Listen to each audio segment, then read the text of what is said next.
The millionaire's son cruelly humiliated the waitress in front of everyone. A minute later, he fell to his knees because of what his father did. Juliet's hands trembled slightly as she carried the tray of drinks across the bustling dining room of the Blue Orchid. It was another busy night, and the place was packed with the usual crowd, men in tailored suits, women in glamorous dresses, all indulging in the kind of luxury that Juliet could only dream of. She navigated her way through the maze of tables, careful not to bump into anyone. She was used to this routine by now. She had to be. With her mother gone and her father nowhere to be found, it was up to her to take care of her little brother. And this job was the only way to make ends meet. As she approached the table near the corner, she noticed a group of young men laughing loudly, their voices cutting through the gentle hum of conversations. At the head of the table sat Nathan Whitman, the son of one of the city's most influential businessmen. Nathan was tall, with perfectly styled hair, a designer watch on his wrist, and a smirk that never seemed to leave his face. Juliet recognized him instantly. He was a regular at the restaurant, always coming in with different groups of friends, always laughing, always loud, and tonight was no different. She hesitated for a moment before stepping closer, trying to ignore the way his eyes lazily scanned her, as if sizing her up. Juliet placed the tray on the table, her polite smile masking the discomfort she felt. "Here are your drinks. Is there anything else I can get for you?" she asked, keeping her voice steady. Nathan glanced at her, then exchanged a look with his friends. He leaned back in his chair, a glint of amusement flickering in his eyes. "Actually, yeah," he said, dragging out his words. "I think you can get us a little entertainment. How about you try smiling for real this time?" Juliet's smile faltered. She wasn't sure if she had heard him correctly, but she could feel her cheeks burning. She tried to keep her composure. "I'm sorry, I didn't catch that." "Oh, you heard me," Nathan said, his tone mocking. "It must be exhausting, carrying that frown around all night. I mean, with a job like this, who wouldn't be miserable, right?" The laughter at the table grew louder. Juliet's heart pounded in her chest as she stood there, feeling like she was on display, a subject of ridicule for Nathan and his friends. She wanted to say something, anything, but she knew better. One wrong word, and she could lose her job, and she couldn't afford that, not when her little brother was waiting for her at home, counting on her to bring back dinner. Nathan wasn't done yet. He leaned forward, his elbows resting on the table, and said, "Seriously, though, you could try putting in a little more effort. You're working at a high-end place like this. You should at least try to look like you belong here." Juliet felt the sting of his words, and she could sense the eyes of the other patrons turning in their direction. It felt like the room was getting smaller, the air heavier, and she wished she could just disappear. She took a step back, clutching the edge of the tray, trying to maintain her composure. "I'm sorry if my service was unsatisfactory, sir," she managed to say, her voice barely above a whisper. Nathan's grin widened. "Oh, I'm not complaining. I'm just giving you a tip. You know, maybe with a little more effort, you might actually make something of yourself. Or not. Who knows?" The group erupted in laughter, and Juliet's vision blurred for a moment. She could feel the heat rising in her face, the humiliation settling in her chest like a heavy weight. She wanted to scream, to throw the tray down and run out of there, but she knew she couldn't. She needed this job no matter how much it hurt. As she stood there, trying to keep herself from breaking down, a voice cut through the laughter, calm, yet firm. "That's enough, Nathan." The table fell silent as everyone turned to see who had spoken. Standing near the entrance, with a look of disappointment etched across his face, was Richard Whitman, Nathan's father. Juliet's eyes widened in surprise. She had seen Richard a few times before, but he rarely interacted with the customers, and she never expected to see him intervene like this. Nathan's expression shifted from smug amusement to confusion, then to shock as he realized his father had witnessed the entire exchange. "What are you doing, Dad?"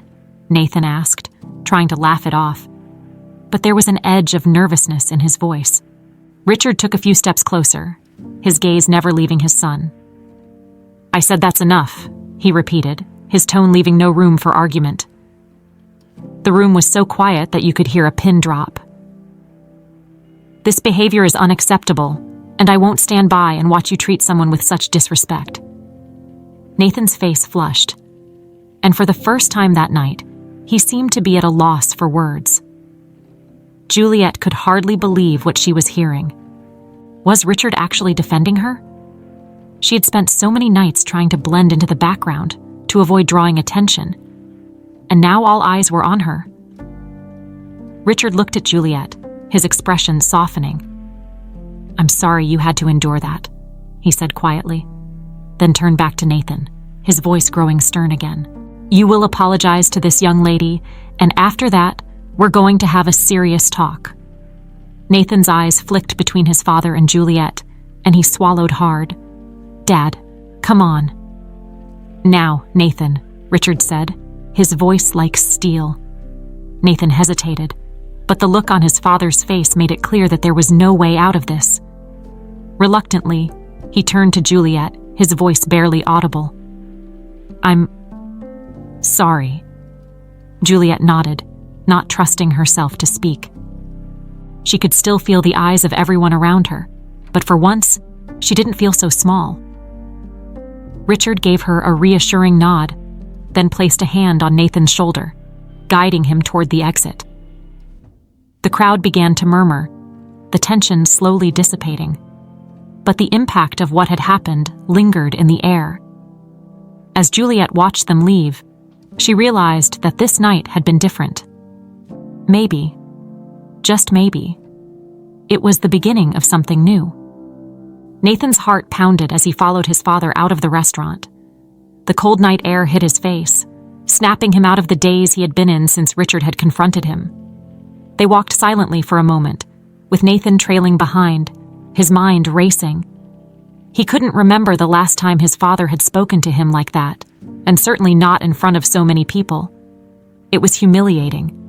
When they reached the parking lot, Richard stopped abruptly and turned to face Nathan, his eyes sharp with disappointment.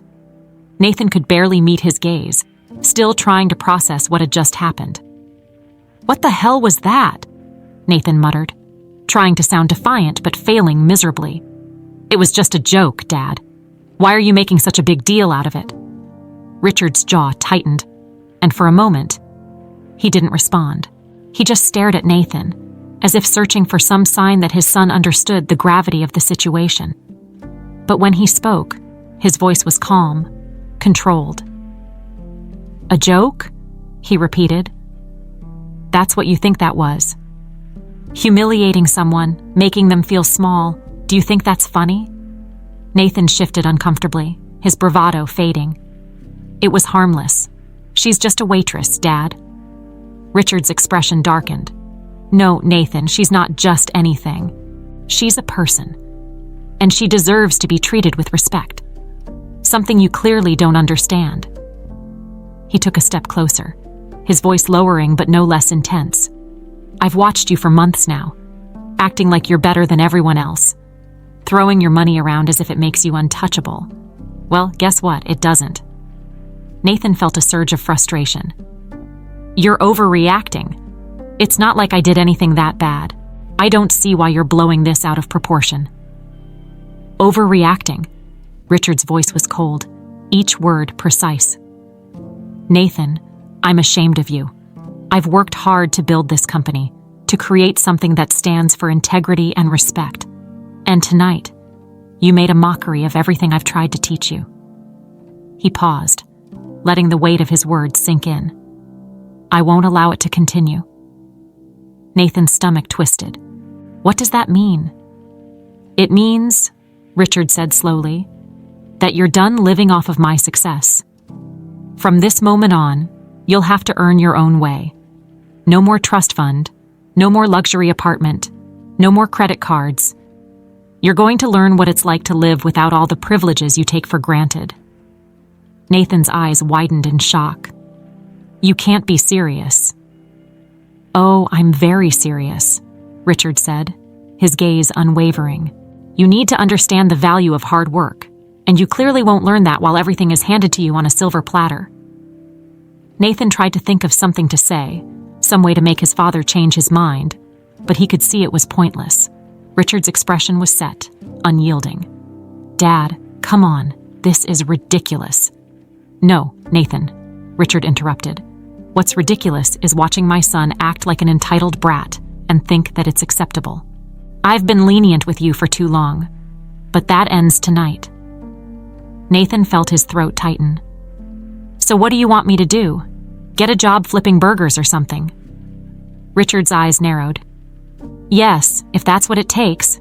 You're going to get a job, and you're going to support yourself. I don't care what it is, as long as you do it with respect for yourself and for others." Nathan's mouth opened, then closed again. He couldn't believe this was happening. Just a few hours ago, he had been laughing with his friends, enjoying a carefree evening, and now everything was falling apart. "This is insane," he muttered, more to himself than to Richard. "I suggest you get used to it," Richard said, his tone softening slightly, "because this isn't going to change. And the sooner you accept that, the sooner you can start to make things right." Nathan's head spun as he tried to wrap his mind around what his father was saying. Make things right? What did that even mean? He had no idea where to begin, and part of him didn't want to. He had always lived a certain way, and the thought of giving that up, of having to struggle like everyone else, was terrifying. As they stood there, the silence between them heavy and tense, Richard glanced back at the restaurant. "Do you know why I was there tonight, Nathan?" Nathan shook his head, confused. "No? Why?" "I was meeting with potential business partners," Richard said. "People who are interested in investing in our company, people who value integrity, humility, and respect. And you nearly ruined it all by showing them exactly the opposite." He took a deep breath, his shoulders stiff. "I've spent years building this company from the ground up, and I won't let your arrogance tear it down." Nathan didn't know what to say. He felt like he was sinking, the reality of the situation finally hitting him. He had messed up, and not just a little. His father wasn't just angry.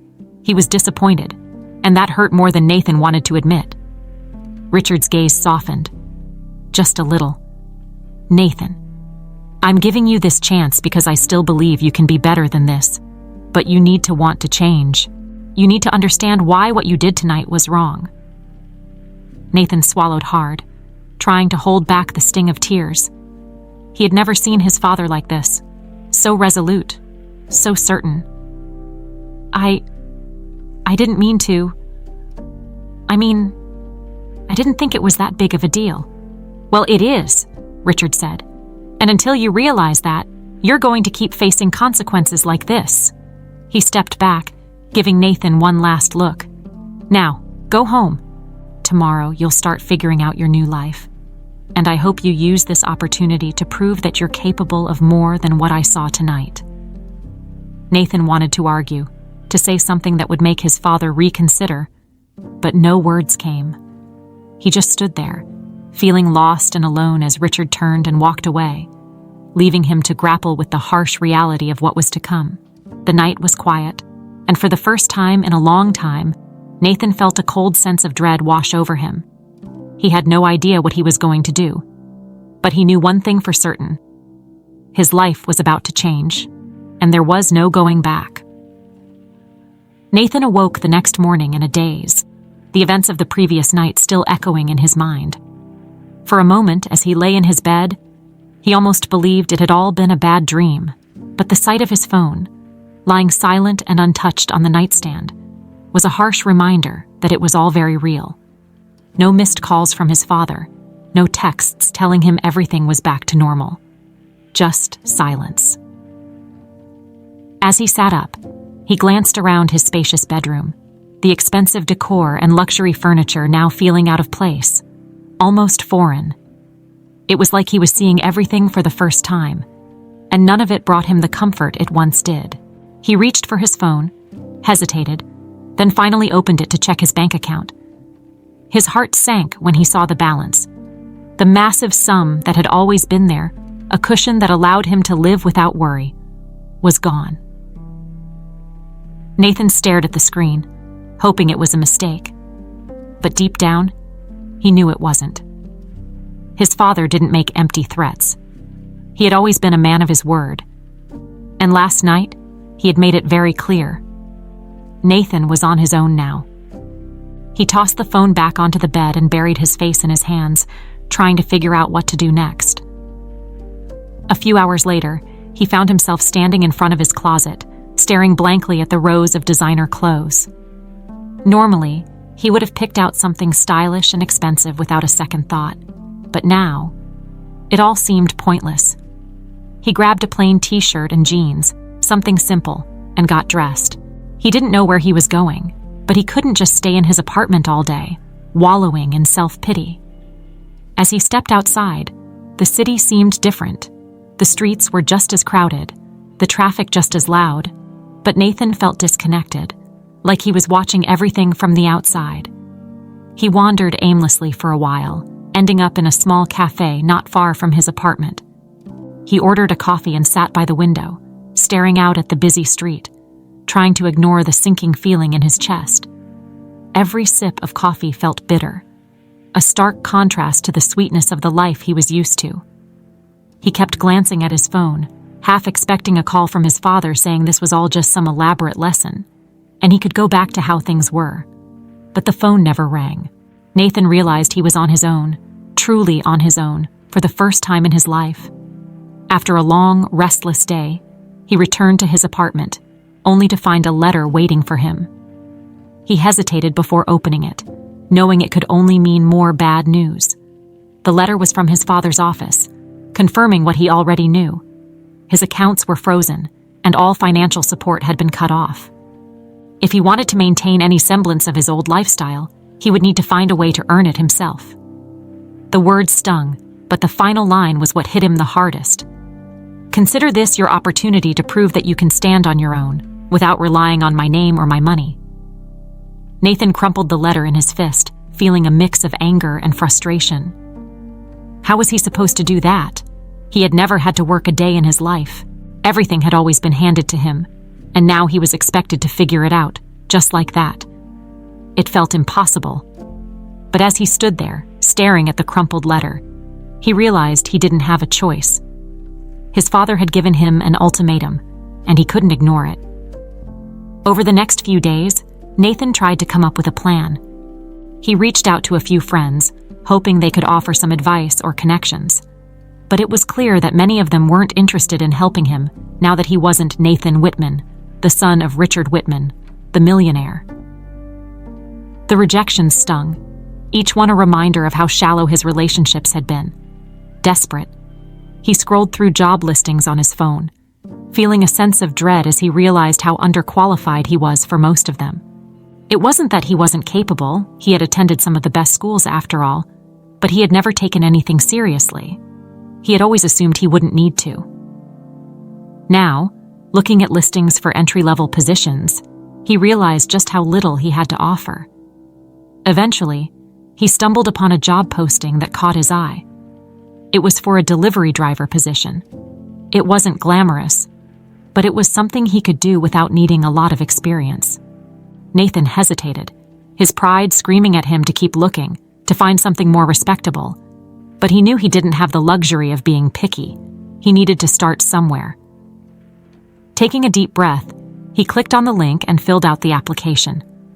The process was quick, and within a few minutes, he had submitted it. He felt a strange mix of relief and anxiety, knowing that he had taken a step, however small, towards something different. It wasn't the life he wanted, but it was the life he had to accept now. The next morning, he received a call. It was from the delivery service, offering him a chance to come in for an interview. Nathan almost laughed at the absurdity of it. Him, interviewing for a job as a delivery driver. But he knew he couldn't turn it down. He agreed to the time and place, hung up, and stared at the phone for a long moment, trying to wrap his head around what was happening. When the day of the interview arrived, Nathan found himself standing in front of a small, unassuming office, his heart pounding in his chest. He had never been this nervous before, not even during the most high-stakes events of his old life. As he walked inside, he was greeted by a receptionist who led him to a small, cramped office in the back. The manager, a middle-aged man with a kind face, asked Nathan a few simple questions. If he had a valid driver's license, if he was familiar with the area, if he could handle long hours. Nathan answered as best as he could, trying to sound confident. But inside, he felt like a fraud. This was not where he thought he would be. Not in a million years. At the end of the interview, the manager nodded and offered him the job. Nathan accepted, still in a state of disbelief. As he left the office like a small, part of him felt relieved. It wasn't much, but it was a start. And maybe, just maybe, it was the beginning of something he hadn't even realized he needed. For the first time, Nathan understood what his father had meant. He had been given an opportunity, not just to work, but to learn, to grow. And despite everything, despite how lost he felt, he was determined to see it through. Juliet had just finished her shift at the Blue Orchid, her feet aching from hours of running back and forth, taking orders, and managing the endless stream of customers. It had been a long night, and she was looking forward to heading home, where she could finally relax, even if just for a few hours. But as she collected her things from the staff room, the restaurant manager, Mr. Green, approached her. "Juliet," he said, his tone softer than usual. "There's someone here who wants to speak with you before you leave."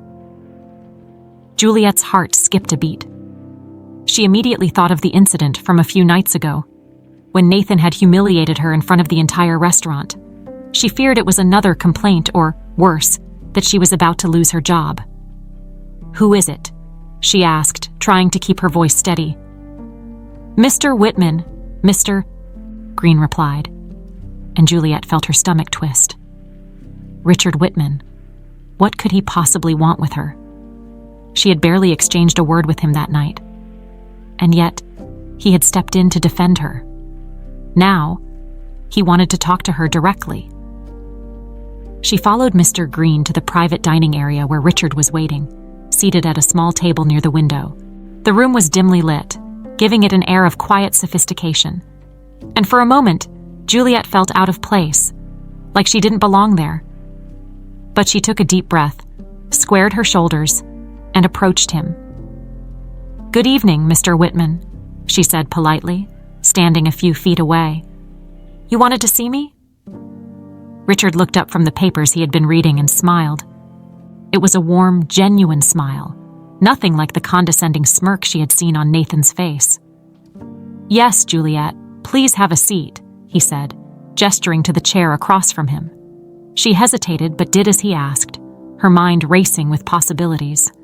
Maybe he wanted to apologize again on Nathan's behalf. Maybe he was going to offer her some kind of compensation for the embarrassment she had endured. Whatever it was, she wasn't sure she was ready to hear it. "I'm sure you're wondering why I wanted to speak with you," Richard began, his tone calm and measured. "I won't take up too much of your time, but I felt it was important to talk to you directly." Juliet nodded, unsure of what to say. She had always heard stories about Richard Whitman, how he was a shrewd businessman, someone who didn't tolerate nonsense. But the man sitting in front of her didn't seem intimidating.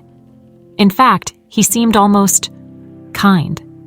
"I was here the other night when my son behaved inappropriately," Richard continued, his expression growing serious. "I want to apologize for his actions.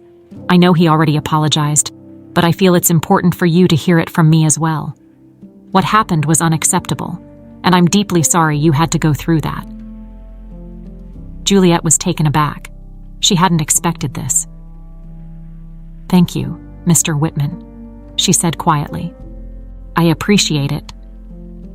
Richard nodded, then leaned back in his chair, studying her for a moment. "Juliet, I've been coming to this restaurant for years. I've seen how hard you work, how dedicated you are.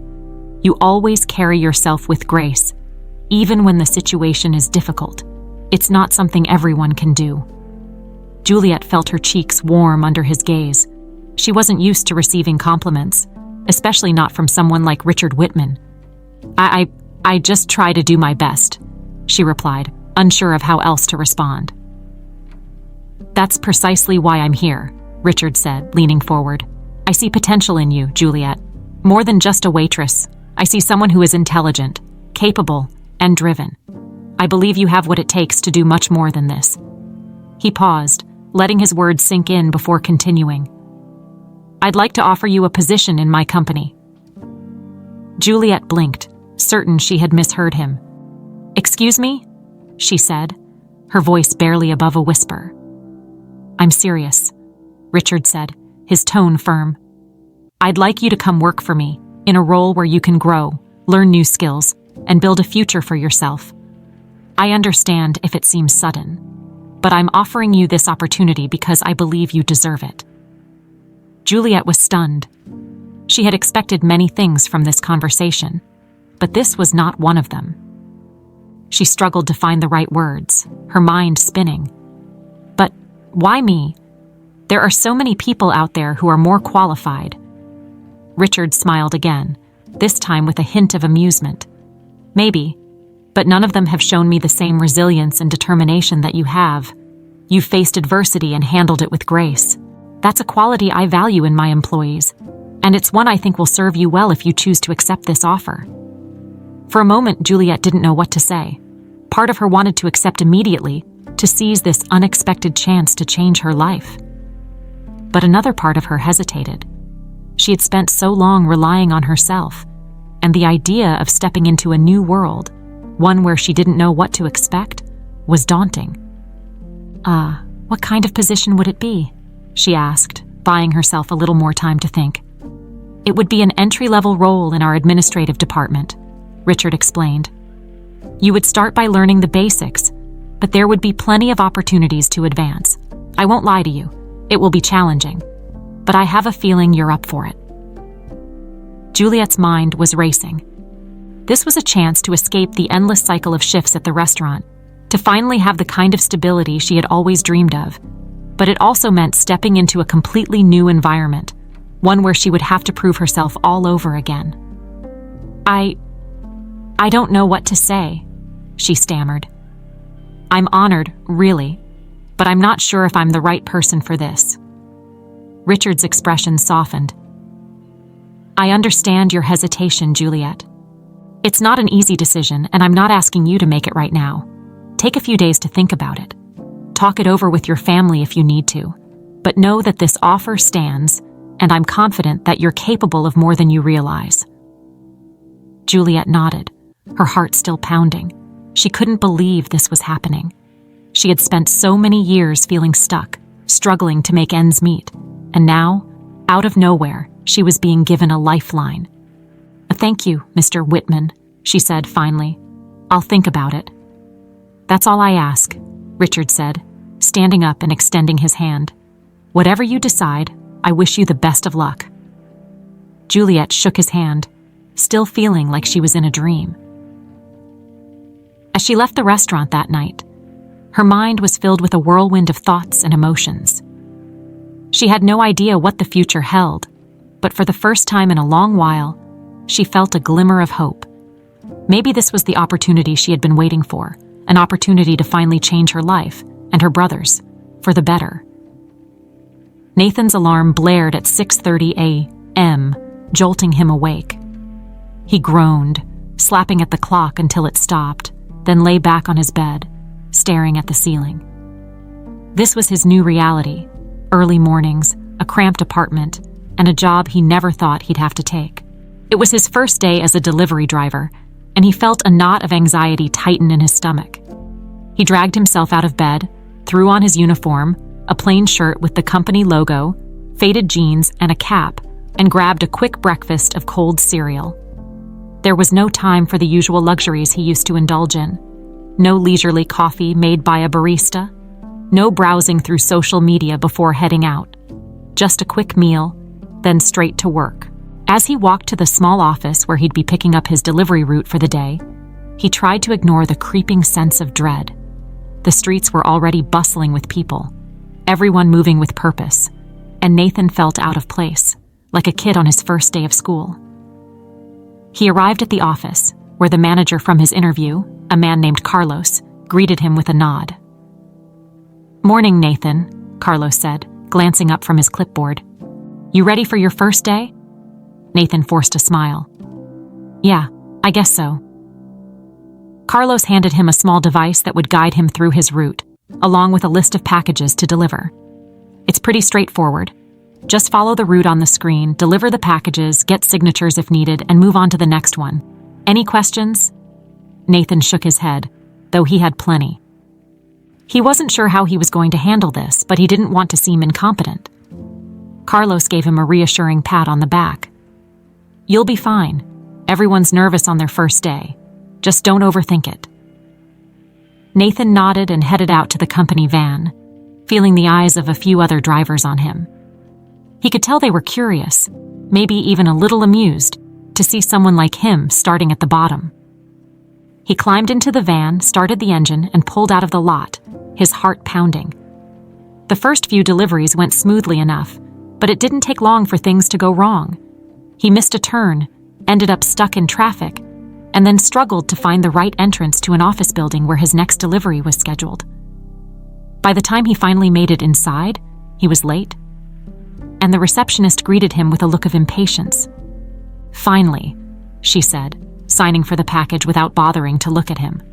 "We've been waiting for this all morning." Nathan bit his tongue, resisting the urge to snap back. Instead, he forced a polite smile and mumbled an apology before hurrying back to the van. As he climbed back into the driver's seat, he could feel his frustration boiling over. This was exactly what he had been afraid of, being treated like he didn't matter, like he was just another nobody. The rest of the day didn't get any easier. By late afternoon, he was exhausted, his back aching from lifting heavy boxes, his hands sore from carrying packages up and down stairs. He hadn't realized how physically demanding this job would be. And by the time he finished his last delivery, he felt like he could collapse. As he drove back to the office, Nathan's thoughts drifted to his old life. He missed the comfort of his apartment, the convenience of having everything at his fingertips, the way people used to treat him with respect. But now, all of that was gone, and he was left to fend for himself. He knew this was his father's way of teaching him a lesson, but it felt more like a punishment, a reminder of everything he had lost. When he finally parked the van and handed the keys back to Carlos, the manager gave him a sympathetic look. "Rough day?" Nathan nodded, too tired to say much. "Yeah, you could say that," Carlos chuckled. "Don't worry, it gets easier. You'll find your rhythm, and before you know it, you won't even have to think about it." Nathan managed a weak smile, but he didn't share Carlos's optimism. As he left the office and walked back to his apartment, he wondered how long he could keep this up. This wasn't just a job, it was a test, one he wasn't sure he was capable of passing. Meanwhile, Juliet was adjusting to her own set of changes. After her meeting with Richard, she had spent the next few days thinking about his offer, weighing the pros and cons. It was a big step, one that could change everything for her and her brother. But it also meant stepping into the unknown, and that terrified her. She had always played it safe, choosing the familiar path because it was easier, because it was what she knew. But now, she had a chance to break free from that. Her shifts at the Blue Orchid felt different since Richard's visit. The other staff had heard rumors about what happened, and some of them treated her with a newfound respect. Others seemed jealous, whispering behind her back, speculating about why she had been singled out by someone like Richard Whitman. Juliet tried to ignore it, focusing on her work and trying to clear her head. One evening, as she was finishing her shift, she found herself lingering in the staff room, staring at the business card Richard had given her. She knew she had to make a decision, and the longer she waited, the more uncertain she felt. Finally, she pulled out her phone and dialed the number, her hands shaking slightly as she pressed it to her ear. "Mr. Whitman's office," a voice answered. "How can I help you?" "Hi, this is Juliet Reyes," she said, her voice barely steady. "I'd like to speak with Mr. Whitman if he's available." "Just a moment, please," the receptionist replied, and Juliet could hear her heart pounding in the silence that followed. A few seconds later, Richard's familiar voice came through the line. "Juliet, it's good to hear from you," he said warmly. "Have you made a decision?" Juliet took a deep breath. "Yes, I have. I'd like to accept your offer." "That's wonderful news," Richard said, and she could hear the smile in his voice. "I think you've made a great choice, Juliet. We'll set up a time for you to come by the office, and we'll get everything sorted out. I'm looking forward to seeing what you can do." As she hung up the phone, Juliet felt a mix of relief and nervous anticipation. This was it. She was stepping out of her comfort zone, taking a chance on something new. It wasn't just about the job. It was about proving to herself that she could do more, be more. She thought of her brother, how hard she had worked to take care of him, and how this new opportunity might give them both a better future.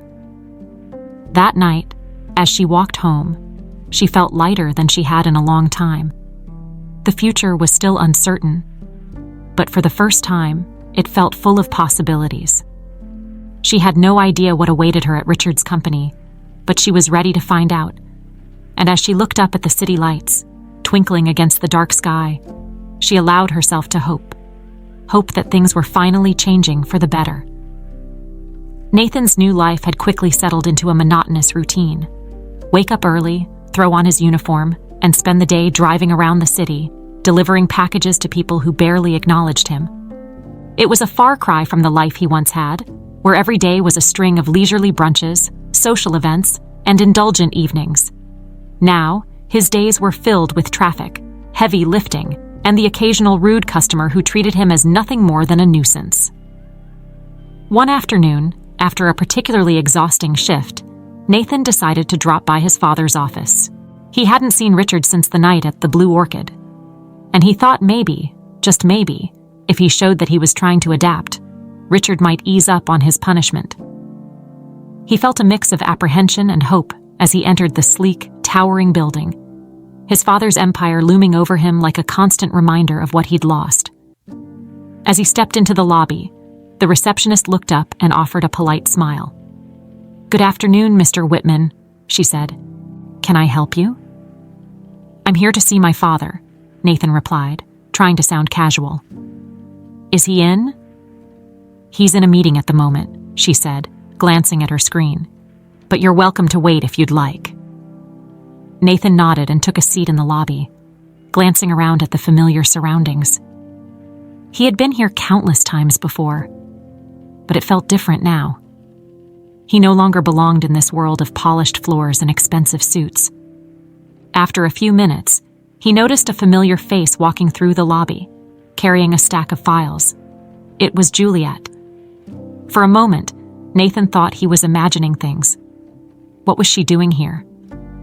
He watched as she approached the receptionist, exchanged a few words, and then headed toward the elevators. Before he could think it through, he stood up and called out her name. "Juliet!" Juliet turned, her eyes widening in surprise when she saw him. "Nathan, what are you doing here?" "I could ask you the same thing," Nathan said, walking over to her. "I didn't know you worked here." Juliet hesitated, clearly caught off guard by the encounter. "I just started," she said, her voice guarded. "Mr. Whitman offered me a job and I accepted." Nathan blinked, processing her words. "My father offered you a job?" "Yes," she replied, her tone firm. "He thought I could do more than just wait tables, so he gave me an opportunity." She paused, then added, "Why do you sound so surprised?" Nathan felt a surge of conflicting emotions. He had been struggling to adjust to his new reality, and now he was learning that his father had gone out of his way to offer Juliet a chance to move up in the world. Part of him felt a flicker of resentment. "So, you're just going to take advantage of it, then?" he said, his words sharper than he intended. "Get cozy with my dad and make the most of it." Juliet's expression hardened, and she took a step back, as if he had slapped her. "Excuse me." "You heard me," Nathan said, his frustration bubbling over. "I know he feels guilty about what happened, but that doesn't mean you get to use it to your advantage." For a moment, there was silence. Then Juliet shook her head, a look of disbelief crossing her face. "Wow, Nathan," she said quietly. "I didn't realize you could be this petty." Nathan's eyes widened, taken aback by the calmness in her voice. He had expected her to get angry, to snap back at him, but instead, she just seemed disappointed. "I'm not being petty," he said, but the words felt hollow even to him. "I'm just saying—" "You're just saying what?"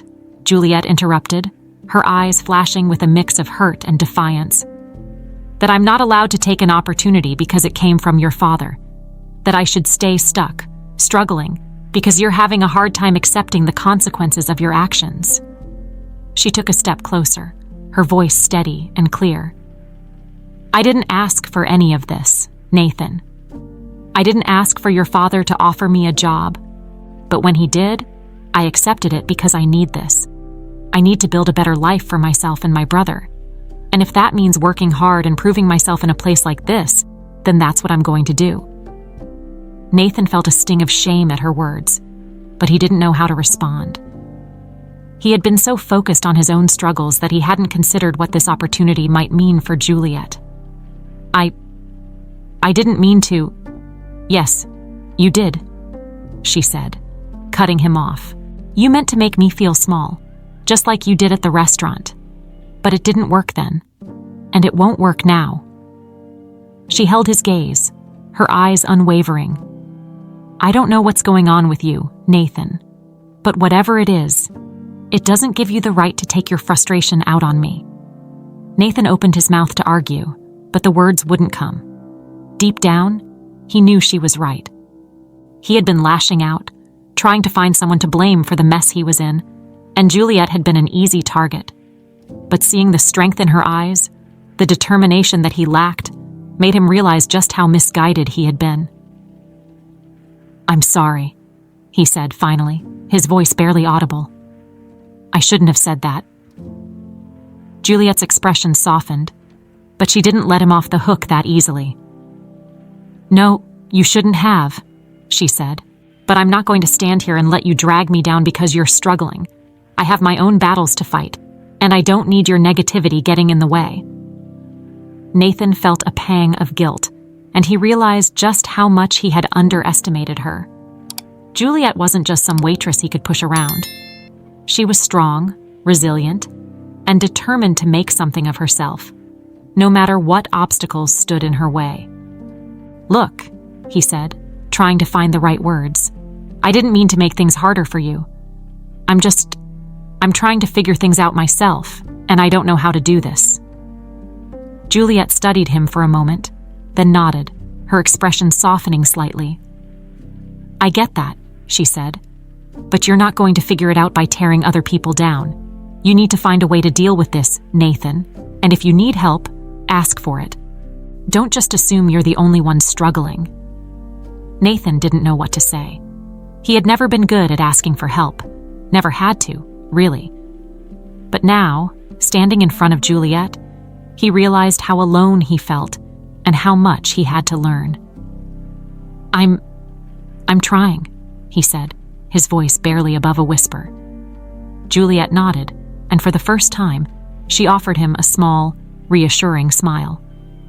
"Good," she said, "because I think you can do better than this. I hope you do." With that, she turned and headed for the elevator, leaving Nathan standing in the lobby, her words echoing in his mind. As he watched the elevator doors close behind her, he felt a strange mix of emotions: shame, regret, and a flicker of hope. Maybe she was right. Maybe he could do better. But if he was going to prove that, he would have to start by changing the way he saw the world and himself. For the first time, Nathan understood that this wasn't just about surviving without his father's money. It was about learning to be a better person, to earn respect instead of demanding it. And as he walked out of the building, he realized that if he was going to make that change, he needed to start now. Nathan spent the rest of the afternoon wandering the city, replaying his conversation with Juliet over and over in his head.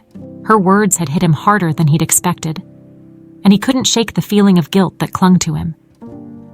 He had been so wrapped up in his own problems that he hadn't considered how his actions might affect others. It was something he was starting to realize he did often, and it was a bitter pill to swallow. As the sun began to set, he found himself standing outside his father's office building again. He wasn't sure why he had come back. Maybe he was hoping for a chance to talk to Richard, to explain himself, or maybe he just needed some kind of direction.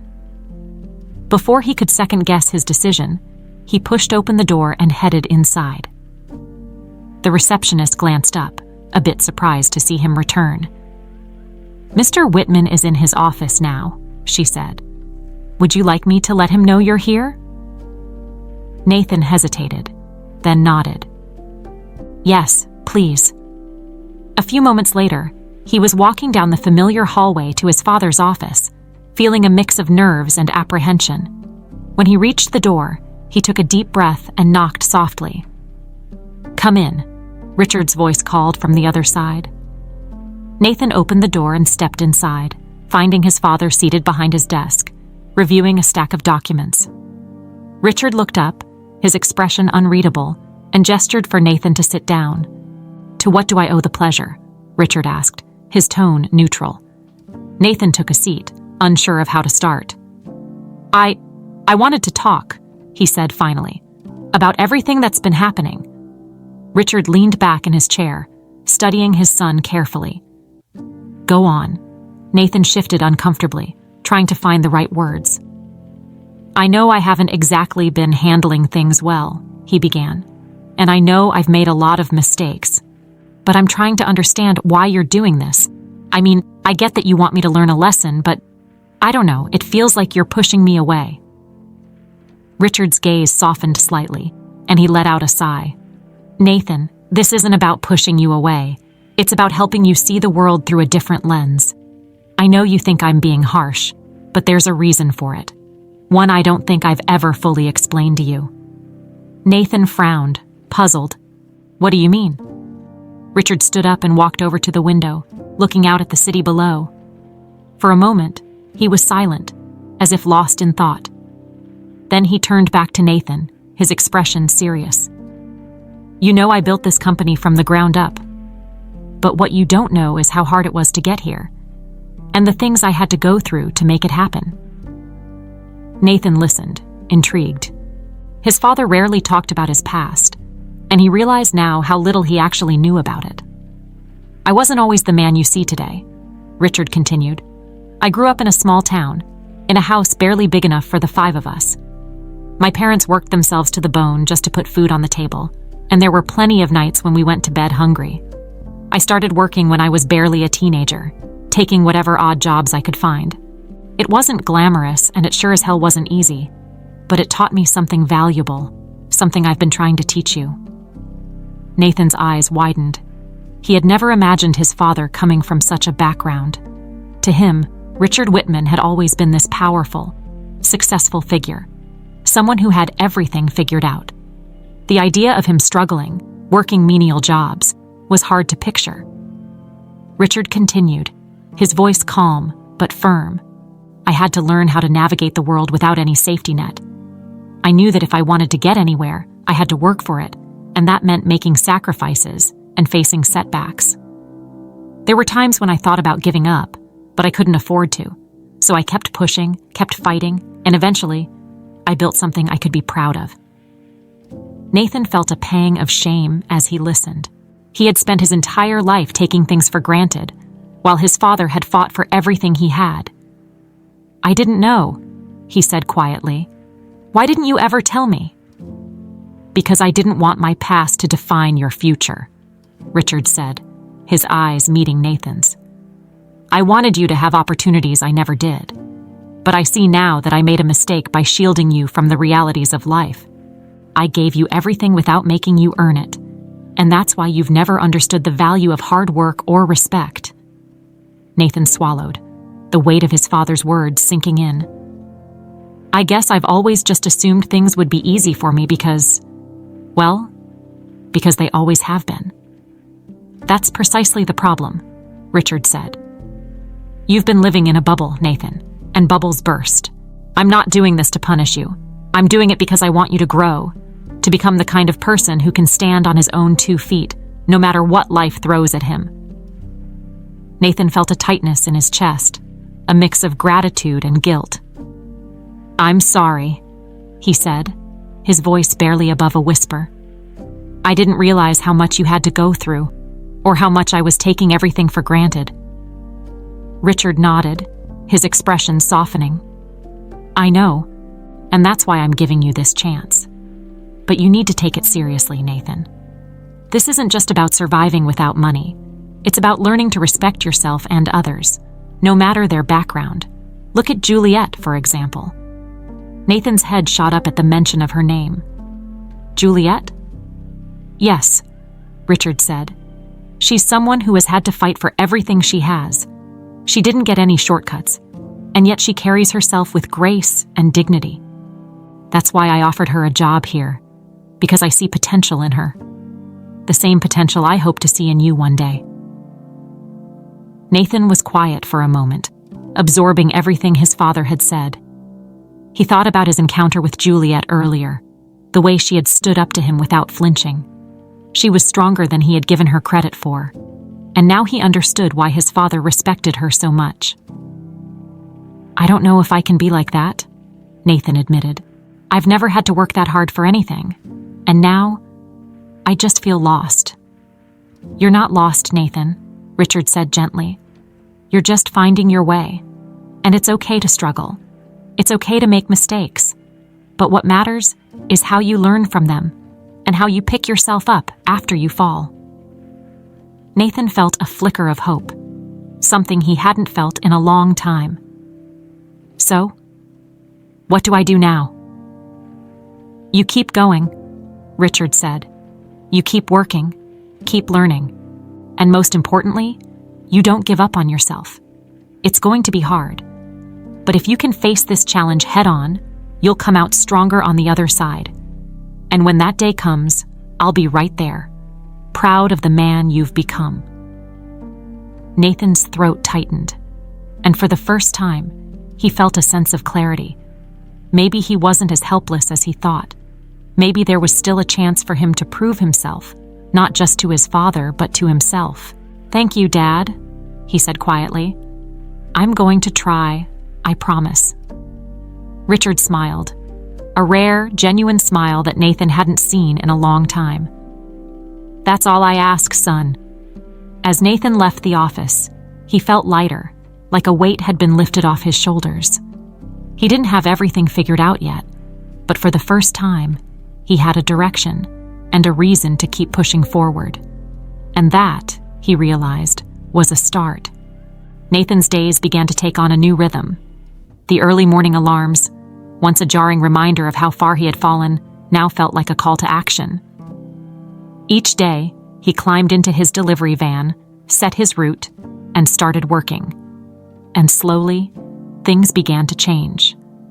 The tasks that had seemed so overwhelming at first, navigating the busy streets, dealing with customers, lifting heavy packages, became easier as he found his rhythm. He was still tired by the end of the day, but there was a new sense of accomplishment that came with it. He had never noticed how diverse the city was until he started delivering packages.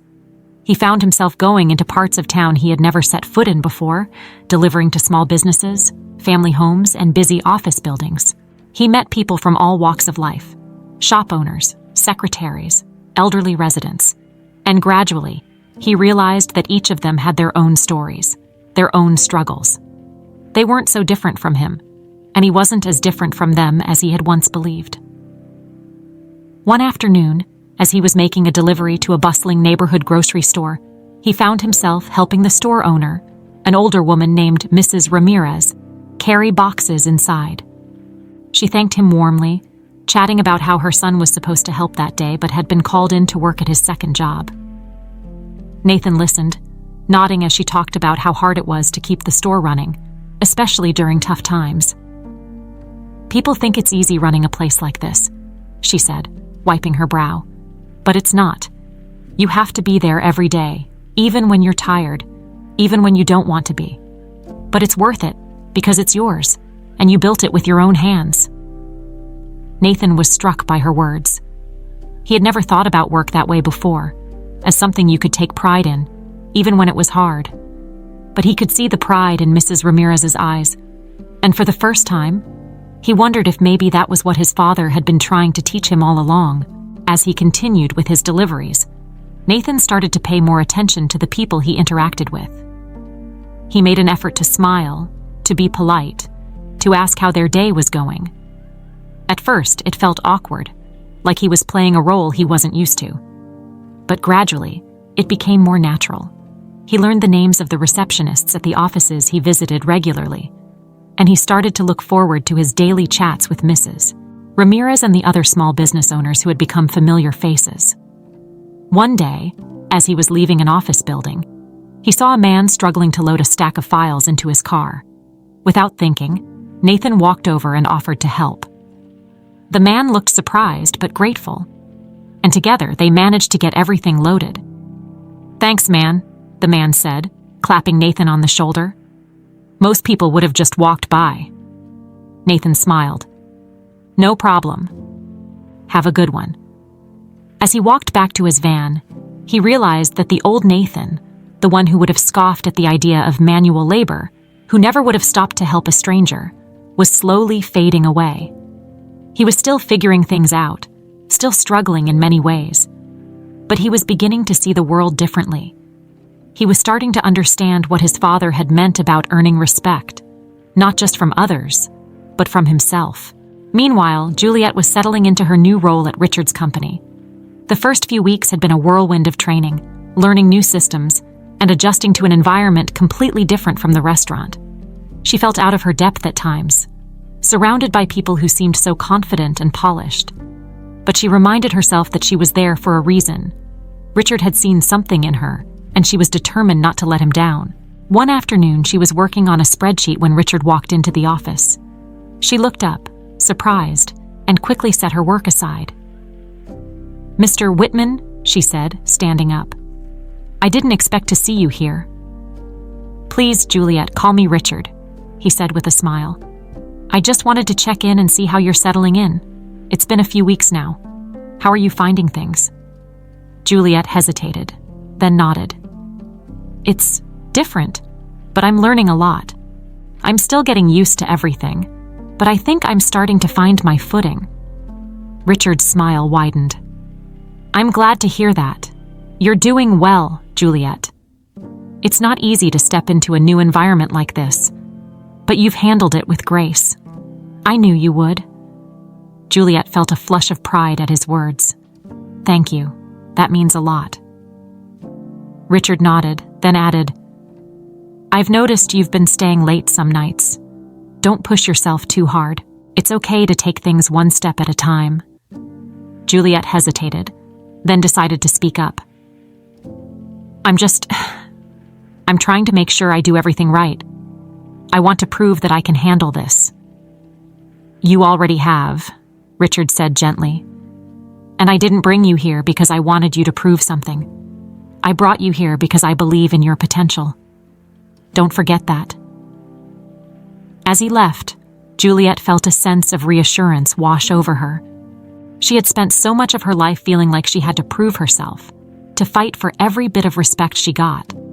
But here, for the first time, someone had given her an opportunity and believed in her without needing her to prove anything first. It was a new feeling, and she was beginning to understand just how powerful it could be. That evening, as Juliet was leaving the office, she ran into Nathan in the lobby. She almost didn't recognize him at first. He was in his delivery uniform, a baseball cap pulled low over his eyes. When he saw her, he gave a sheepish wave. "Hey," he said, his voice a little uncertain. "How's it going?" Juliet raised an eyebrow, surprised to see him there. "Nathan, what are you doing here?" I had a delivery," he said, scratching the back of his neck. "Thought I'd stop by and say hi." Juliet studied him for a moment, then smiled. "Well, hi." Nathan hesitated, then added, "Listen, I wanted to apologize again. For what I said last time, it was out of line and I'm sorry." Juliet's expression softened. "It's okay, Nathan. I appreciate the apology. I can see you're trying, and that means a lot." Nathan felt a wave of relief at her words. "Thanks. I'm still figuring things out, but I'm trying to be better." Juliet nodded, her smile warm. "That's all anyone can do, right? Keep trying." As they stood there, for the first time, Nathan didn't feel like he was speaking to someone who was judging him or looking down on him. He felt like he was talking to someone who understood, who had been through their own struggles and come out stronger. It was a small moment, but it gave him hope. As he walked away that evening, Nathan realized that he was starting to see Juliet in a different light. She wasn't just the girl he had embarrassed at the restaurant. She was strong, determined, and kind, everything he wanted to be. And maybe, if he could keep learning, keep growing, he could be someone worthy of her respect. Richard Whitman's company was abuzz with activity as the staff prepared for the upcoming corporate event. It was a big night, one that would bring together investors, business partners, and key clients, all in the hopes of strengthening alliances and securing future deals. For Juliet, it was her first taste of just how high stakes the corporate world could be. She had been assigned to help with the planning, coordinating everything from catering to seating arrangements, and while it was overwhelming, she felt a rush of excitement. She had thrown herself into the work, wanting to prove to herself, and to Richard, that she could handle it. She worked late into the evening, double-checking every detail, ensuring that everything would run smoothly. But as the day of the event approached, she began to feel the pressure mounting. What if something went wrong? What if she made a mistake? 2 days before the event, Juliet was finalizing the guest list when Richard called her into his office. "I've been hearing great things about how you've been handling everything," he said as she entered. "I knew this would be a big responsibility, but you've done an excellent job." Juliet felt a wave of relief. "Thank you, Richard. I'm trying my best." Richard's eyes twinkled. "I can see that. But I also want you to make sure you enjoy the event. You've worked hard, and you deserve to be proud of what you've accomplished."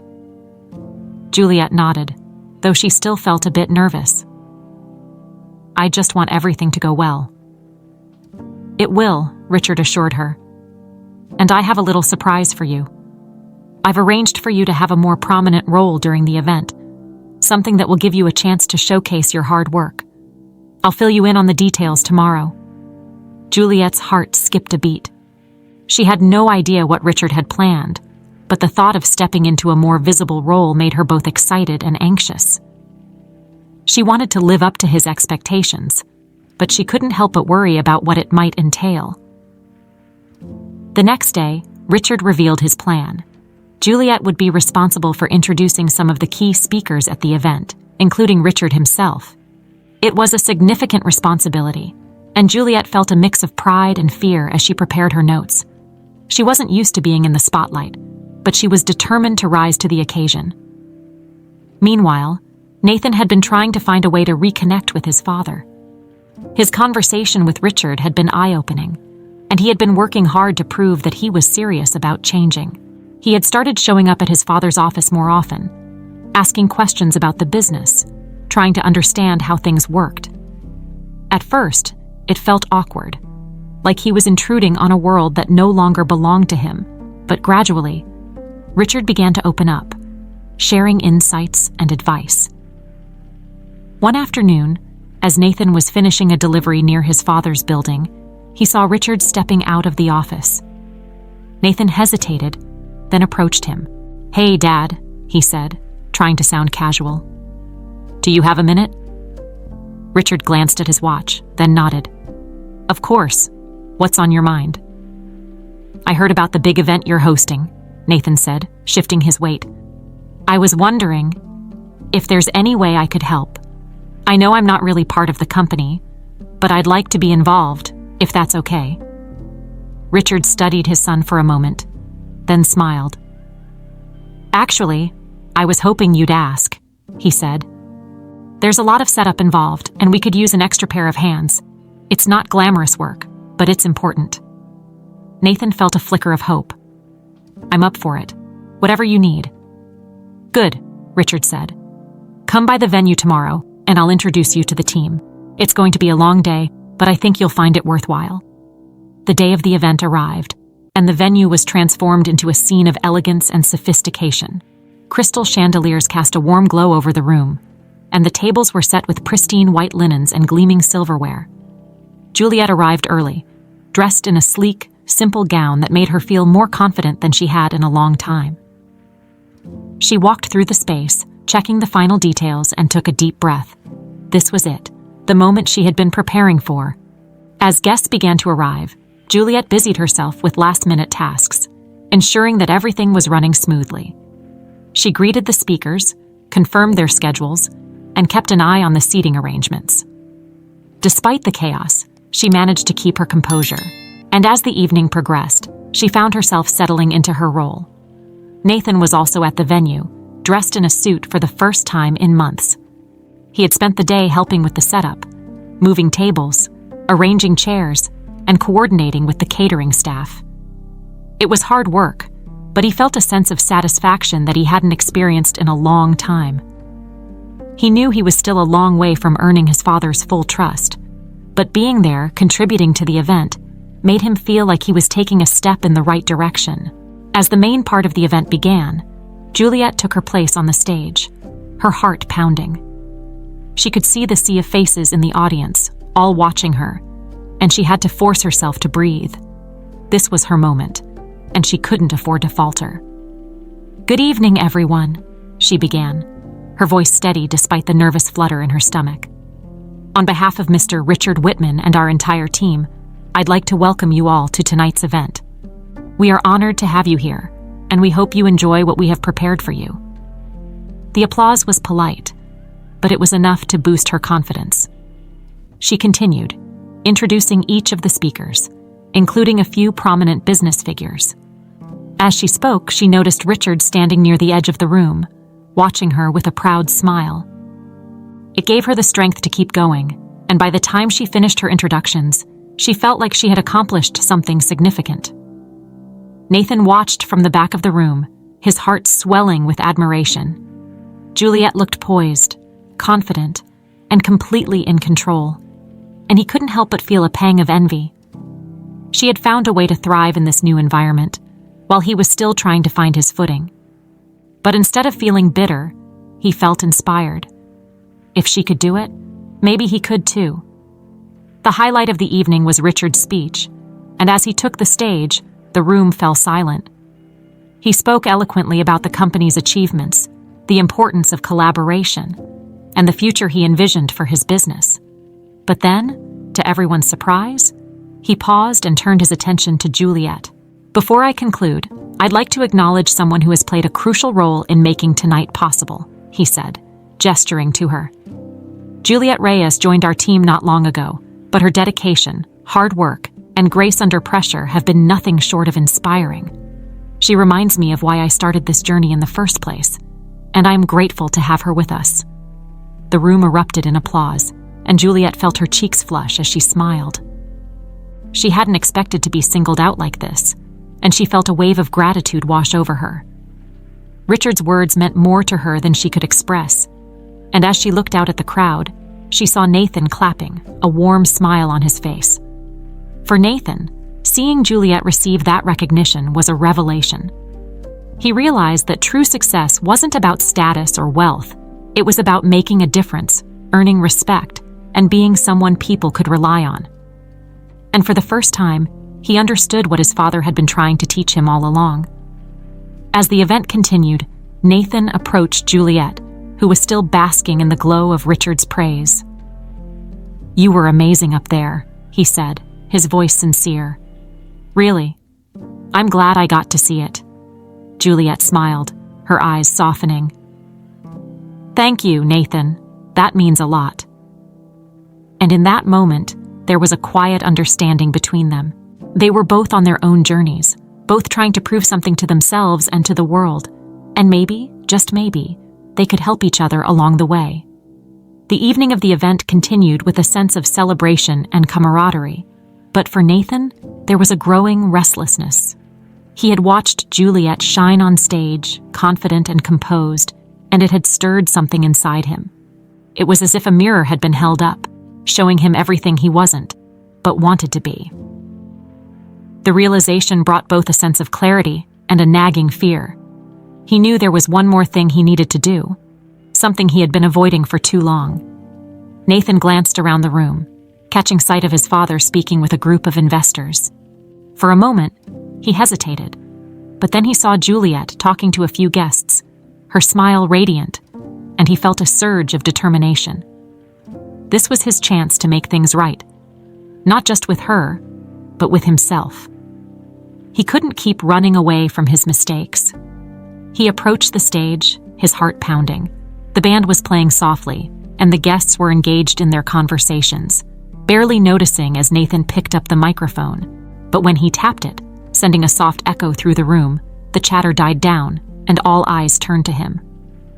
For a brief, terrifying moment, he considered backing out. But then he saw Richard watching him, a mix of curiosity and concern on his face. And he knew he had to do this. "Good evening, everyone," Nathan began, his voice shaking slightly. "I'm sorry to interrupt, but there's something I need to say." A murmur went through the crowd, and Richard took a step forward, as if ready to intervene. But Nathan raised a hand to stop him. "Please, just let me speak," he said, his voice steadier now. "I promise this won't take long." Juliet, who had been at the edge of the room, froze when she heard Nathan's voice. She turned, her eyes widening as she saw him standing on stage, holding the microphone. She had no idea what he was going to say, but she could see the tension in his posture, the way he gripped the mic as if it was his lifeline. "I know a lot of you know who I am," Nathan continued, looking out at the sea of faces. "And I know that a lot of you have probably heard about the less than great things I've done. I'm not proud of it, but I need to own up to it. Especially to one person who I hurt deeply, and who deserves an apology." The room was silent now, all eyes fixed on him. Nathan took a deep breath, his gaze finding Juliet's across the room. "Juliet, I'm talking about you." Juliet felt her breath catch, her heart pounding as she met his eyes. She had never expected this, especially not here, in front of everyone. "A while back, I did something terrible. I humiliated you, and I treated you like you didn't matter," Nathan said, his voice cracking slightly. "I was arrogant, selfish, and cruel, and there's no excuse for it. I hurt you, and I'm sorry. I'm truly, deeply sorry." He paused, letting the words hang in the air. "I thought I was better than you, but the truth is, I didn't know anything. I didn't know what it meant to work hard, to struggle, to earn respect. And you've shown me what real strength looks like. You've shown me what it means to face adversity and still stand tall." Juliet felt her eyes welling up, but she didn't look away. She could see the sincerity in Nathan's eyes, and it was clear that this was not easy for him. She had seen glimpses of change in him over the past few weeks, but hearing him say these words, in front of so many people, felt like a turning point. "I can't undo what I did," Nathan said, his voice steady but full of emotion.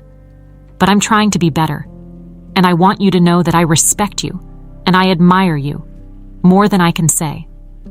I'm grateful for the chance to learn from my mistakes, and I hope you can forgive me." There was a long, heavy silence. Then, slowly, the room filled with the sound of applause. It started softly, a few people clapping tentatively, but soon it grew louder, more genuine. Richard stood in the back, his expression unreadable, but there was a glint of pride in his eyes. He had hoped Nathan would find a way to make amends, and seeing his son take responsibility like this was more than he could have asked for. Juliet wiped a tear from her cheek, then stepped forward, walking through the crowd until she was standing at the foot of the stage. Nathan watched her approach, his heart hammering in his chest. He had no idea what she was going to say, but he knew he deserved whatever response she gave him. Juliet looked up at him, her expression soft but firm. "Thank you," she said, her voice carrying across the room. "It takes a lot of courage to stand up here and say what you did, and I appreciate it." She hesitated, then added, "I forgive you, Nathan. Not because what you did was okay, but because I can see you're trying to change, and I believe everyone deserves a second chance." Nathan felt a wave of relief wash over him, and for a moment, he could hardly believe what he was hearing. "Thank you," he said, his voice barely above a whisper. "That means more than you know." As Juliet turned to leave, the room erupted into applause again, louder this time, and Nathan felt a warmth spread through his chest. It wasn't just about the apology. It was about the acknowledgement, the acceptance. For the first time, he felt like he was starting to understand what his father had been trying to teach him. Richard approached the stage, his eyes glistening with a mixture of emotions. He took the microphone from Nathan and turned to address the room. "I'm proud of my son," he said simply. "I've watched him struggle, make mistakes, and find his way back. And tonight, he showed me something I've been waiting to see for a long time: humility and the courage to admit when he's wrong." He glanced at Nathan, a small smile playing on his lips. "That's not easy, and it's not something you can learn overnight. But I believe Nathan is on the right path, and I'm excited to see where it takes him." The room filled with applause once more, and this time, Nathan couldn't help but smile. He knew he still had a long way to go, but this felt like a new beginning, a chance to start fresh. He stepped off the stage, his heart lighter than it had been in months. As the evening continued, Nathan found Juliet near the refreshment table. She was talking to a few guests, but when she saw him, she excused herself and walked over. "I meant what I said, you know," she said, her eyes warm. "It takes courage to do what you did tonight." Nathan smiled, feeling a newfound sense of confidence. "I'm just glad you were willing to listen." Juliet nodded, then tilted her head slightly. "So, what's next for you, Nathan?" Nathan thought about it for a moment, then shrugged. "I'm not sure yet, but I think I'm ready to find out." Juliet smiled, a hint of amusement in her eyes. "Well, whatever it is, I'm sure you'll figure it out. Just keep doing what you're doing, it seems to be working." As they stood there, surrounded by the hum of conversations and the clinking of glasses, there was a sense of quiet understanding between them. They were both on their own paths, but for the first time, it felt like those paths were beginning to align. And maybe, just maybe, they could walk a little further together. The event gradually wound down, but the warmth and optimism it left behind lingered. Nathan felt different as he helped with the final cleanup, rolling up sleeves that once never saw a day of work. There was a sense of purpose that hadn't been there before. The applause, Juliet's forgiveness, and his father's words had given him a clarity he had desperately needed. As the last few guests trickled out of the venue, Nathan found Richard standing by the entrance, talking to a few colleagues. When their conversation ended, Nathan approached him, unsure of how to express everything he was feeling. "Dad," he said, his voice steady, "I just wanted to say thank you for everything." Richard turned to face him, his eyes softening. "There's no need to thank me, Nathan. You did this yourself. You chose to change, to stand up and own your mistakes. That takes courage, and I'm proud of you for it." Nathan nodded, swallowing the lump in his throat. "I still have a lot to learn, but I want to keep trying. I want to prove that I can do this." "And you will," Richard said, placing a hand on his son's shoulder. "It's not about being perfect, Nathan. It's about making progress, little by little. You've taken the first steps, and that's what matters." As they stood there, Nathan felt a sense of connection with his father that he hadn't felt in years. He realized now that Richard's tough love hadn't been about punishment. It had been about pushing him to grow, to find his own way. And though the path had been difficult, it had brought him to a place where he could finally see himself clearly.